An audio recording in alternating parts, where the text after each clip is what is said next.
Rapunzel by Brothers Grimm. Once upon a time, there was a man and a woman who had long but to no avail wished for a child. At length, the woman hoped that God was about to grant her desire. These people had a little window at the back of their house from which a splendid garden could be seen, which was full of the most beautiful flowers and herbs. It was, however, surrounded by a high wall, and no one dared to go into it because it belonged to an enchantress who had great power and was dreaded by all the world. One day the woman was standing by this window and looking down into the garden when she saw a bed which was planted with the most beautiful rampion Rapunzel, and it looked so fresh and green that she longed for it and had the greatest desire to eat some. This desire increased every day, and as she knew that she could not get any of it, she quite pined away and began to look pale and miserable. Then her husband was alarmed and asked, "What ails you, dear wife?" "Ah," she replied, "if I can't eat some of the rampion which is in the garden behind our house, I shall die." The man, who loved her, thought, "Sooner than let your wife die, bring her some of the rampion yourself, let it cost you what it will." At twilight he clambered down over the wall into the garden of the enchantress, hastily clutched a handful of rampion, and took it to his wife. She at once made herself a salad of it, and ate it greedily. It tasted so good to her, so very good, that the next day she longed for it 3 times as much as before. If he was to have any rest, her husband must once more descend into the garden. In the gloom of evening, therefore, he let himself down again. But when he had clambered down the wall, he was terribly afraid, for he saw the enchantress standing before him.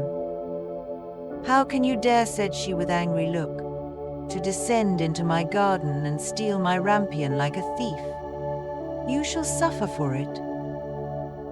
"Ah," answered he, "let mercy take the place of justice. I only made up my mind to do it out of necessity. My wife saw your rampion from the window and felt such a longing for it that she would have died if she had not got some to eat." Then the enchantress allowed her anger to be softened and said to him, "If the case be as you say, I will allow you to take away with you as much rampion as you will, only I make one condition. You must give me the child which your wife will bring into the world. It shall be well treated, and I will care for it like a mother." The man in his terror consented to everything, and when the woman was brought to bed, the enchantress appeared at once, gave the child the name of Rapunzel, and took it away with her. Rapunzel grew into the most beautiful child under the sun. When she was 12 years old, the enchantress shut her into a tower, which lay in a forest, and had neither stairs nor door, but quite at the top was a little window. When the enchantress wanted to go in, she placed herself beneath it and cried, "Rapunzel, Rapunzel, let down your hair to me."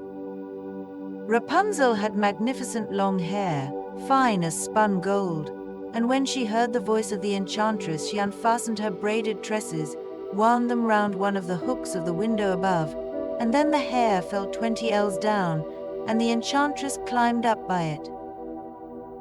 After a year or 2, it came to pass that the king's son rode through the forest and passed by the tower. Then he heard a song, which was so charming that he stood still and listened. This was Rapunzel, who in her solitude passed her time in letting her sweet voice resound. The king's son wanted to climb up to her, and looked for the door of the tower, but none was to be found.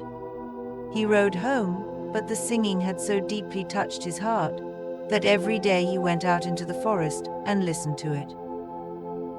Once when he was thus standing behind a tree, he saw that an enchantress came there, and he heard how she cried, "Rapunzel, Rapunzel, let down your hair to me." Then Rapunzel let down the braids of her hair, and the enchantress climbed up to her.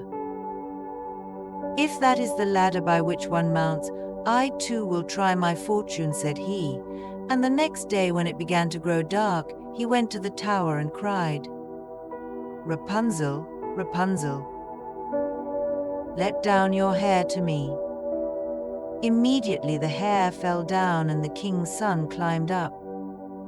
At first, Rapunzel was terribly frightened when a man, such as her eyes had never yet beheld, came to her. But the king's son began to talk to her quite like a friend, and told her that his heart had been so stirred that it had let him have no rest, and he had been forced to see her. Then Rapunzel lost her fear, and when he asked her if she would take him for her husband, and she saw that he was young and handsome, she thought, "He will love me more than old Dame Gothel does." And she said yes, and laid her hand in his. She said, "I will willingly go away with you, but I do not know how to get down. Bring with you a skein of silk every time that you come, and I will weave a ladder with it, and when that is ready I will descend, and you will take me on your horse." They agreed that until that time he should come to her every evening, for the old woman came by day. The enchantress remarked nothing of this, until once Rapunzel said to her, "Tell me, Dame Gothel, how it happens that you are so much heavier for me to draw up than the young king's son. He is with me in a moment." "Ah, you wicked child," cried the enchantress. "What do I hear you say? I thought I had separated you from all the world, and yet you have deceived me." In her anger, she clutched Rapunzel's beautiful tresses, wrapped them twice around her left hand, seized a pair of scissors with the right, and snip, snap, they were cut off, and the lovely braids lay on the ground. And she was so pitiless that she took poor Rapunzel into a desert, where she had to live in great grief and misery.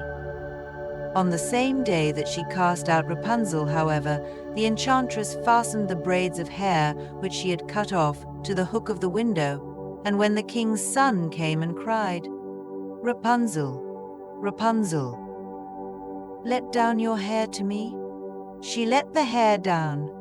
The king's son ascended, but instead of finding his dearest Rapunzel, he found the enchantress, who gazed at him with wicked and venomous looks. "Aha!" she cried mockingly. "You would fetch your dearest, but the beautiful bird sits no longer singing in the nest. The cat has got it, and will scratch out your eyes as well. Rapunzel is lost to you. You will never see her again." The king's son was beside himself with pain, and in his despair he leapt down from the tower. He escaped with his life, but the thorns into which he fell pierced his eyes. Then he wandered quite blind about the forest, ate nothing but roots and berries, and did naught but lament and weep over the loss of his dearest wife. Thus he roamed about in misery for some years, and at length came to the desert where Rapunzel, with the twins to which she had given birth, a boy and a girl, lived in wretchedness.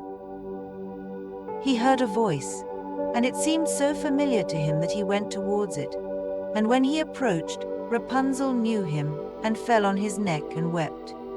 2 of her tears wetted his eyes, and they grew clear again, and he could see with them as before. He led her to his kingdom, where he was joyfully received, and they lived for a long time afterwards, happy and contented. If you enjoyed this story, when you awaken, please give it a thumbs up and subscribe to our channel for more magical tales. Don't forget to hit the notification bell so you never miss an adventure. Sweet dreams, and see you in the next story.